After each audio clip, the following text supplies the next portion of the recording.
आज एक फिल्म की बात करनी है, फिल्म मिशन रानीगंज। तो हो सकता है कि आपको फिल्म देखने में उतना मज़ा नहीं आएगा, क्योंकि जो कहानी मैं बता दूंगा आपको और जो उन्होंने मुझे हकीकत बताई थी, इस फिल्म की कहानी, इस फिल्म का पूरा प्लॉट वही है।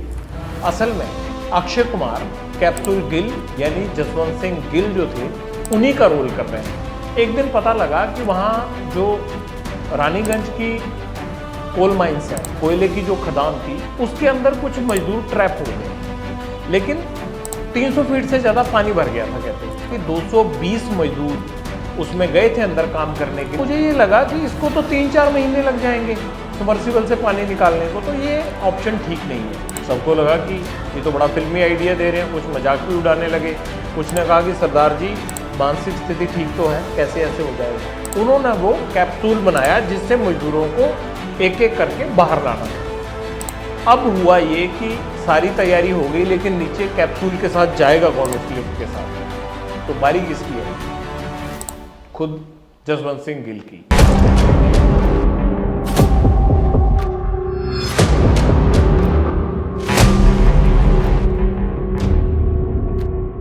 वैसे तो आमतौर पर कनाडा की खबरें, पॉलिटिकल खबरें, स्पोर्ट्स की खबरें या फिर कोई आतंकवादी या गैंगस्टर से जुड़ी खबरें हो तो आप मेरे से अक्सर मिलते हैं, मैं आपसे बातें करता हूं। लेकिन आज एक फिल्म की बात करनी है, फिल्म मिशन रानीगंज। और इस फिल्म की बात इसलिए नहीं करनी कि ये रिलीज होने जा रही है या इसका रिव्यू क्या है। आज बात ये करनी है कि ये एक मेरे पुराने जानकार, बड़े अजीज और बड़े शानदार आदमी थे, जसवंत सिंह गिल, और उनको हम निक नेम से बोलते थे कि अंकल कैप्सूल गिल। तो ये उन पे फिल्म बनी है और आज वो हमारे बीच नहीं है। सबसे दुखद बात ये है। लेकिन जब ये फिल्म बनने का प्रोग्राम बना था, जब ये फिल्म की स्क्रिप्ट लिखी जा रही थी, जब इस फिल्म की स्टार कास्ट तय हो रही थी, तब वो मेरे से अक्सर मिलते थे, कई बार मिले। अमृतसर के रहने वाले थे जसवंत सिंह गिल, और उनका नाम कैप्सूल गिल क्यों बना और आमतौर पर उनको लोग कैप्सूल गिल के नाम से क्यों जानते थे, इसकी सारी कहानी मिशन रानीगंज से जुड़ी हुई है। और अगर आप मेरी बात अगले 5-7 मिनट के लिए ध्यान से सुन लेंगे ना, तो हो सकता है कि आपको फिल्म देखने में उतना मज़ा नहीं आएगा, क्योंकि जो कहानी मैं बता दूंगा आपको और जो उन्होंने मुझे हकीकत बताई थी, इस फिल्म की कहानी, इस फिल्म का पूरा प्लॉट वही है। पहले गिल साहब के बारे में सुन लीजिए। इंजीनियर थे और एक प्राइवेट कंपनी में वो एडिशनल जो है चीफ इंजीनियर के तौर पर काम करते थे। रानीगंज के पास ही वो पोस्टेड थे। तो उनका नाम कैसे इस मिशन रानीगंज फिल्म में आया? क्यों कैप्सूल गिल जो है वो मिशन रानीगंज के लिए इम्पोर्टेंट है, या किरदार है, या ये फिल्म उन पर बनी है?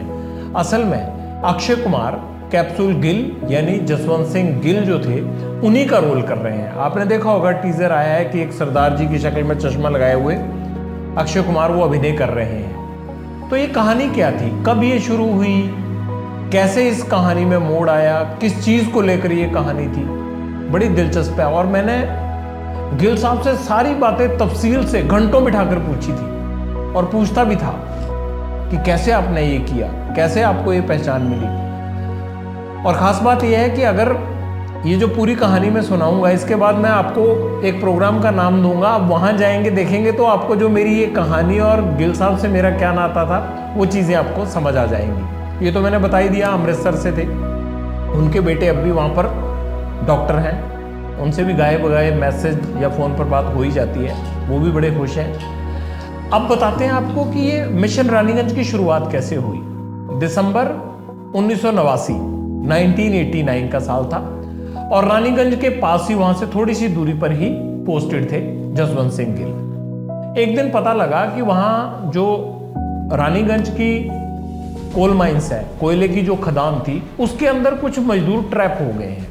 हालांकि गिल साहब का कोई काम नहीं था, लेकिन क्योंकि बहुत ही अच्छे इंसान थे और हमेशा अपने काम को जो है वो बहुत अहमियत भी देते थे, तो ये भी अपनी काम पर जाने की बजाय इन्होंने कहा कि चलिए देख लेते हैं। अब सुना है कि बड़ा क्राइसिस आ गया है। ज्योति बसु कहते हैं कि मुख्यमंत्री हुआ करते थे पश्चिम बंगाल के, और रानीगंज क्योंकि पश्चिम बंगाल में आता है, तो उनको लगा कि चलिए अपनी नौकरी पर जाने से पहले मैं देख तो लूँ कि हुआ क्या है कोल माइंस में। कहते जब मैं वहाँ पर गया तो पता चला, वहाँ आस पड़ोस देखने पर मैं देख रहा था कि 70 फीट पानी नहीं, 300-325 फीट पानी आ गया था। कहते 70 फीट तो वाली बात बताता हूँ, वो कहाँ चेक किया था उन्होंने, लेकिन 300 फीट से ज़्यादा पानी भर गया था। कहते रानीगंज की जगह थी और वहाँ पर पता लगा कि 220 मजदूर उसमें गए थे अंदर काम करने के लिए।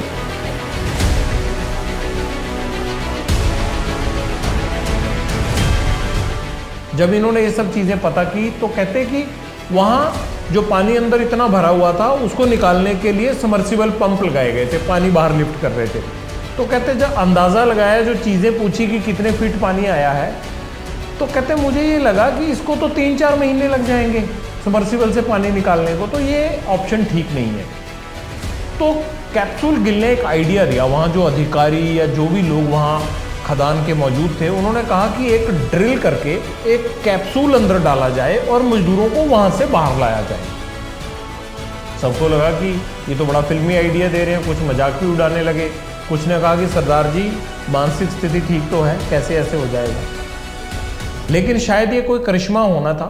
गिल साहब कहते थे कि एक कैप्सूल बनाया गया, जुगाड़ से एक कैप्सूल बनाया गया, जैसे लोहे का होता है लिफ्ट टाइप, और उसमें आदमी अंदर आके ऐसे बंद हो जाएगा, इस तरह का जुगाड़नुमा एक बनाया गया और उसको लिफ्ट की सहायता से ड्रिल करके उसको नीचे उतारा गया।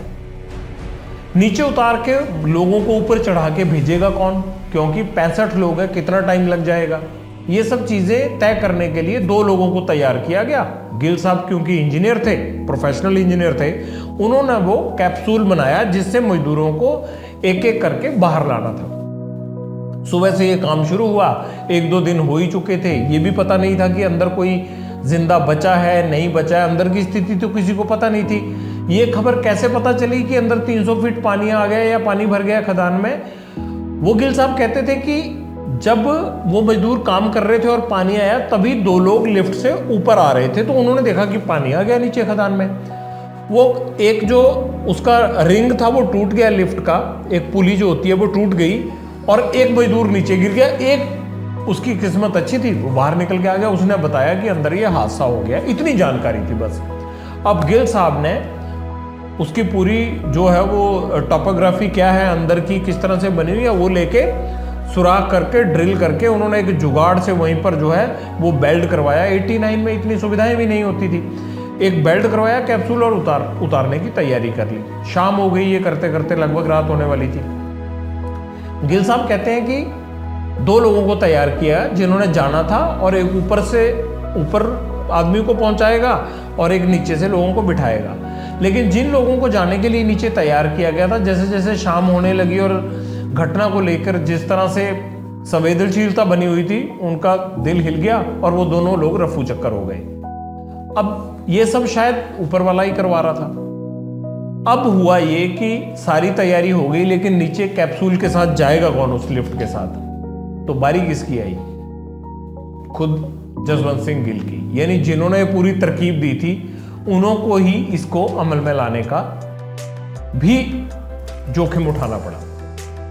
कैप्सूल गिल कहते हैं कि वो तैयार तो हो गए, वाकई बड़े शानदार आदमी थे, मतलब इतने सभ्य स्वभाव के थे, इतने शांत मन से रहते थे और इतनी पॉजिटिव बातें करते थे। 80 साल की उम्र थी उनकी, हो चुकी थी, मतलब अभी उनके देहांत को मुझे लगता है कि 1 साल से ज़्यादा होने वाला है।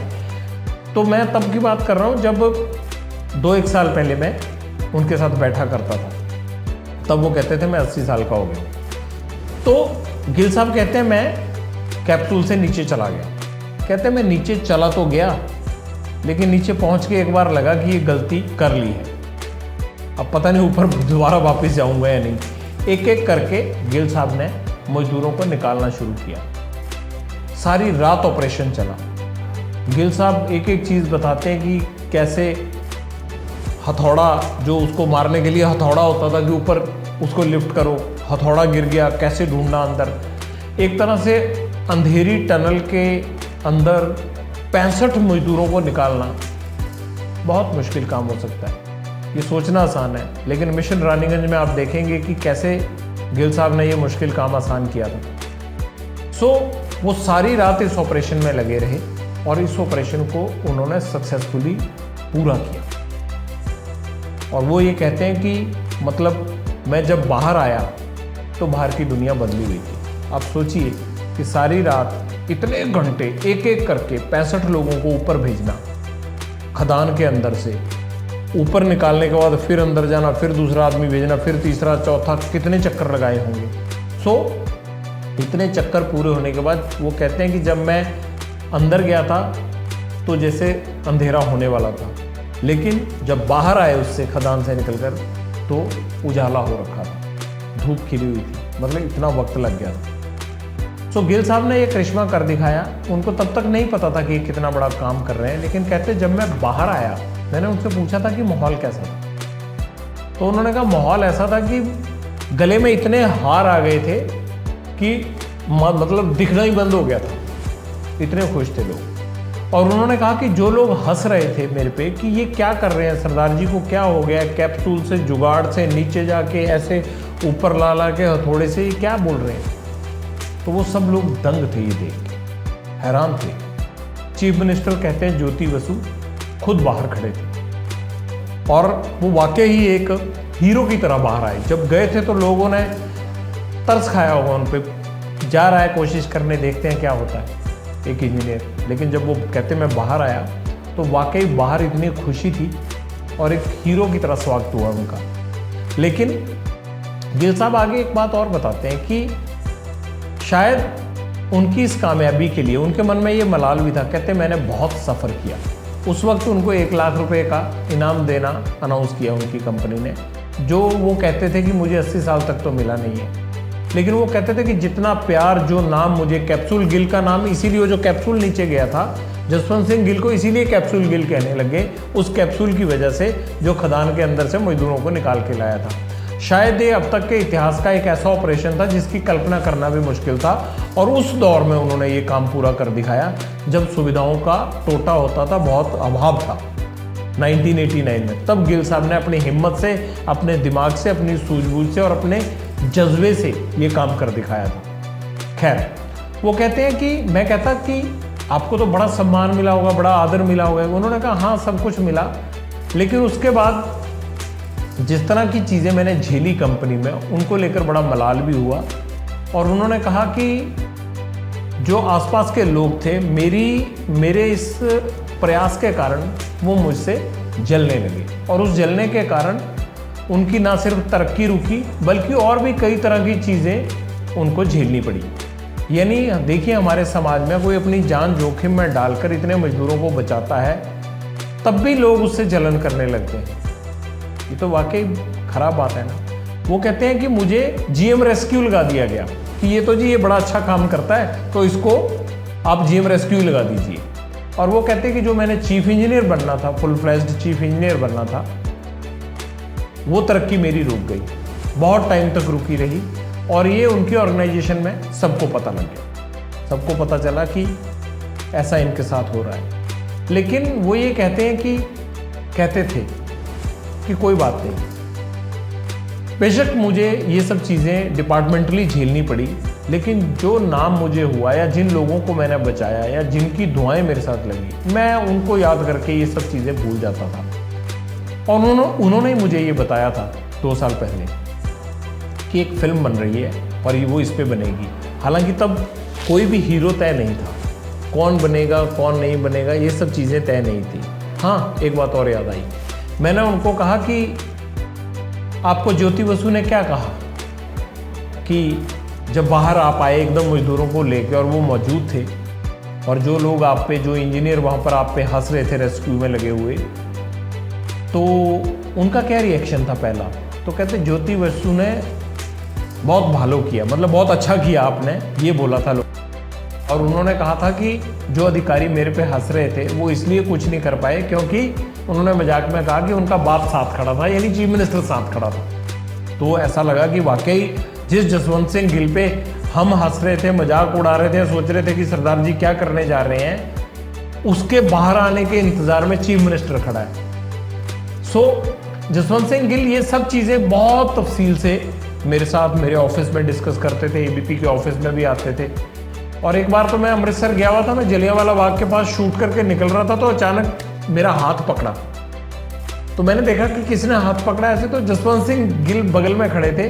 कहते मैं दरबार साहब की तरफ जा रहा था, आपको देखा तो मेरे बेटे को कहा कि रुको रुको, इनसे मिलके चलते हैं। आज भी मुझे, आज वो हमारे बीच नहीं है, लेकिन जलियांवाला बाग के बाहर उनका वो हाथ पकड़ने का एहसास और उतनी गर्मजोशी से मिलने का, वो मुझे आज भी याद है कि गिल साहब कितने सभ्य, कितने बढ़िया ढंग से मिलते थे और बहुत ही शानदार आदमी थे। मैं बार बार ये कह रहा हूँ। और मैं ये फिल्म इसलिए देखना चाहता हूँ कि अक्षय कुमार ने क्या, जैसे जसवंत सिंह गिल थे उनको मैं अच्छी तरह से जानता था, क्या वैसा ही रोल किया है या नहीं किया है? जैसे वो दिखते थे, क्या वो बिल्कुल उसी चरित्र को उतार पाए हैं या नहीं उतार पाए हैं?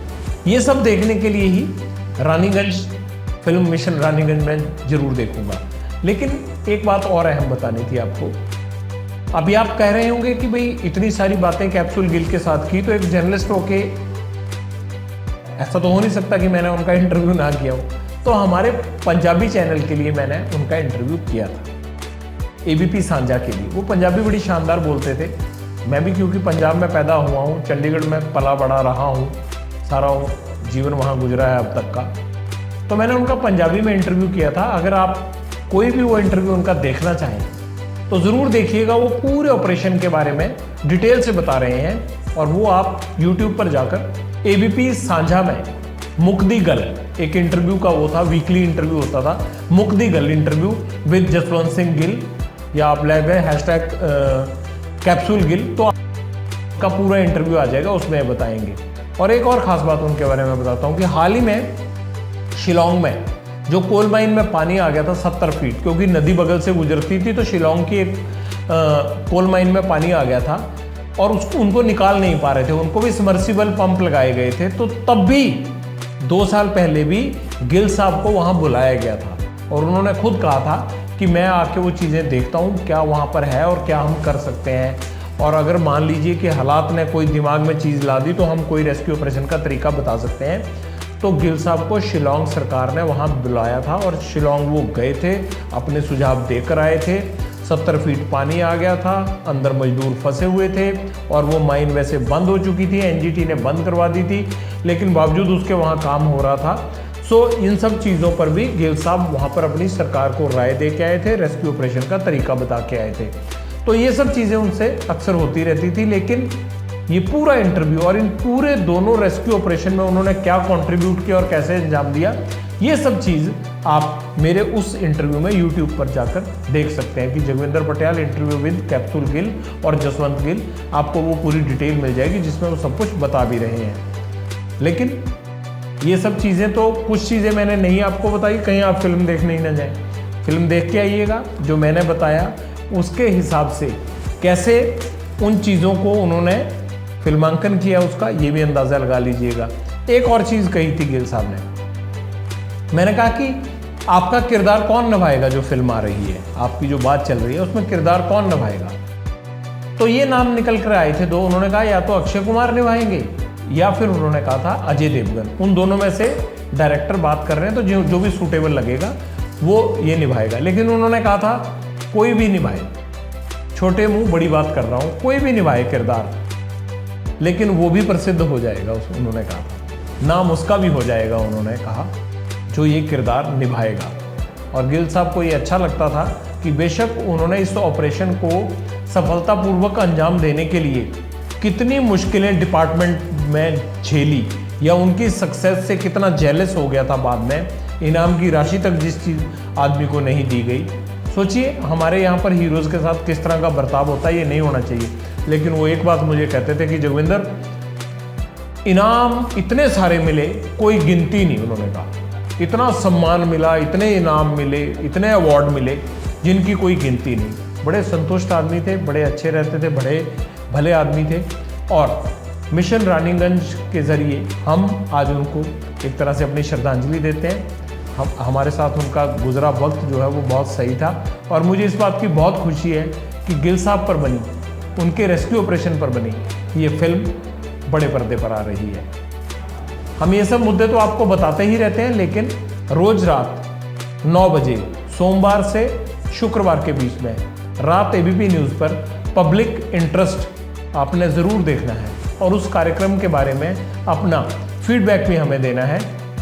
कि उस कार्यक्रम में उठाए गए मुद्दे वाकई आपको पब्लिक इंटरेस्ट में लग रहे हैं, क्योंकि पब्लिक इंटरेस्ट को हमने कोई प्राइम टाइम का नाम नहीं दिया। ये कोई प्राइम टाइम शो नहीं है, ये आपका टाइम है। इसलिए सोमवार से शुक्रवार रोज रात 9 बजे एबीपी न्यूज़ पर मेरे साथ पब्लिक इंटरेस्ट जरूर देखिएगा।